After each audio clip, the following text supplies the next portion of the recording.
The Christchurch City Council is insisting a building found to have serious seismic flaws poses no immediate risk to the public.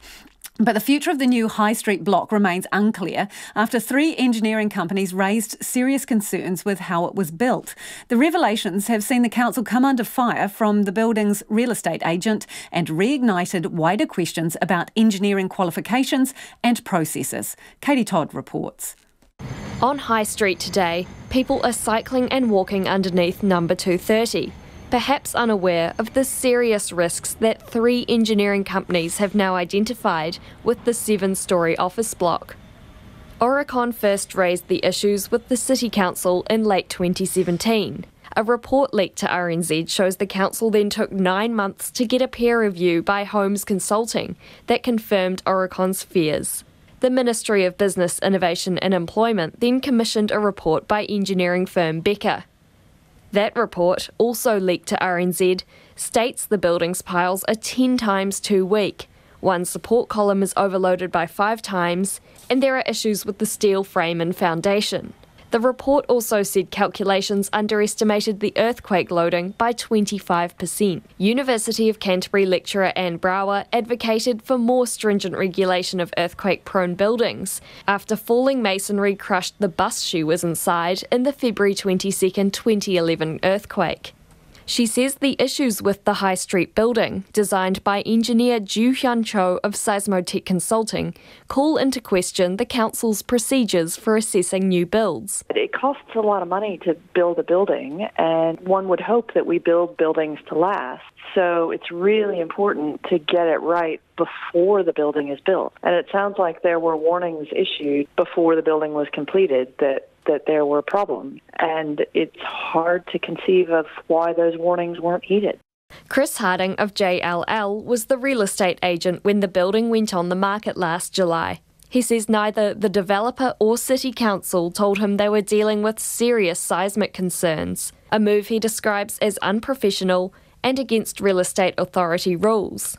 In a statement this afternoon, the council's General Manager Consenting and Compliance, Leonie Ray, denied that 230 High Street poses any immediate risk. While the concerns regarding the building's level of compliance with the current building code have been acknowledged, we do not see this, nor has any suggestion been made, that the building poses any immediate risk to the public or is even dangerous in the normal course of events. This is seen as no different to a number of buildings throughout the city which do not meet the current building code compliance level due to their age or construction, as there is throughout other cities in the country. Engineering New Zealand says it has not received any complaints about the building's designer, Chch, and it needs more information about the case. Chief Executive Susan Freeman-Green says the organisation is currently pushing to introduce higher qualifications for some engineers. We think that for certain types of safety-critical engineering work, there needs to be a licence that has additional criteria satisfied so that everyone has assurance that engineers can carry out the particular type of work. Meanwhile, neighbouring business owners are grappling with the potential implications if council does not grant the building a final building code of compliance certificate. Jonathan Moran owns the clothing store Infinite Definite, which was one of the first businesses established on High Street post-earthquake, and is 2 doors down from 230. He says it had been pretty obvious that things weren't going smoothly at 230 High Street, and it's disappointing to hear its future is not clear.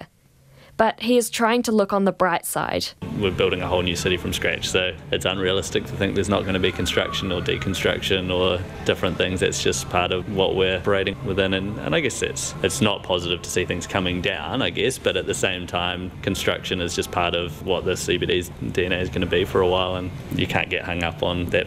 Horicon did not respond to RNZ's requests for comment, while Becker and Holmes Consulting said they were bound by confidentiality, while MB assesses the case.